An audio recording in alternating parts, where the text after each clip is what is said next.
So really, it's giving the person who's looking to supplement their pension, because you're not talking about replacing it wholly if you don't need to, but to supplement their pension or to replace it, you're giving it's much more flexible, and it's a safer bet in some ways. Yeah, I have a pension.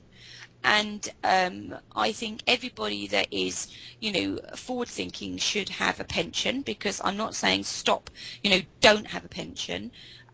It's a different asset class to property. So if I said to someone, right, put everything into property, to some extent it's no better than putting everything into pensions in that respect. I think it is to me it's better because you can keep control, but it's still, it's that thing where your mother brought you up and said, don't put all your eggs in one basket. Sure, yeah. And it's that simple principle.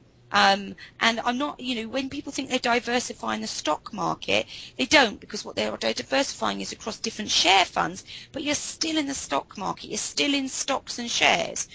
Property is a true diversification because it's a different asset class. It's bricks and mortars, you can physically touch it, feel it, it's tangible, and it can create a cash flow for you each month.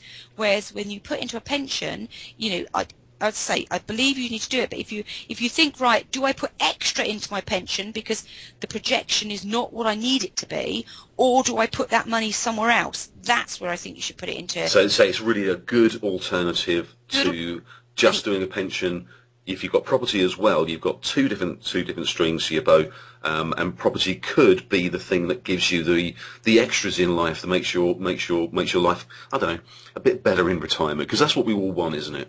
Absolutely, because a whole tranche of people, unfortunately, are going to have a very big shock coming to them in the next few years when they realise how their pension fund has performed, and because annuity rates are going down. Now, when their advisor or they get their projection through, the FSA watchdog is changing the rules as of next year. At the moment, when you go on websites and you talk to advisors and you look at all the projections you get, they're based on either 5, 7 or 9% compound growth on your pension fund.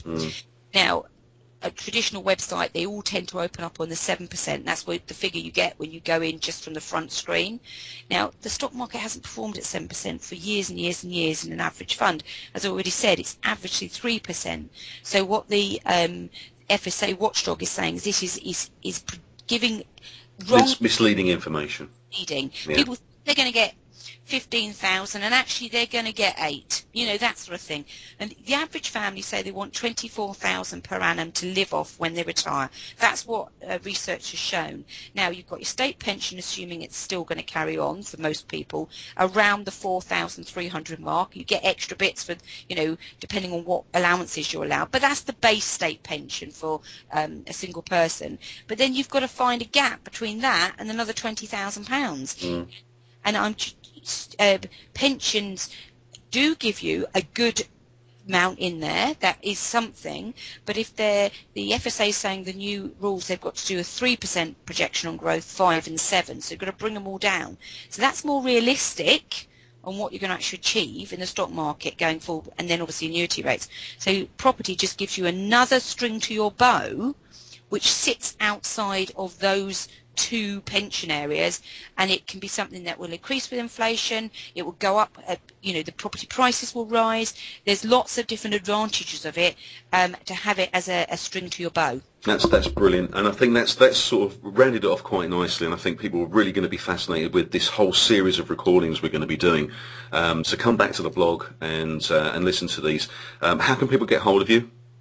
They can either email me at Gill@Alton Property Partners, that's ALTON, propertypartners.co.uk, and that's Gill with the G, or they can give me a call on my mobile, which is 07783 50 66 49. Excellent. I'll look forward to talking to you again on the next one. Fantastic. Thanks, Jill. Thanks.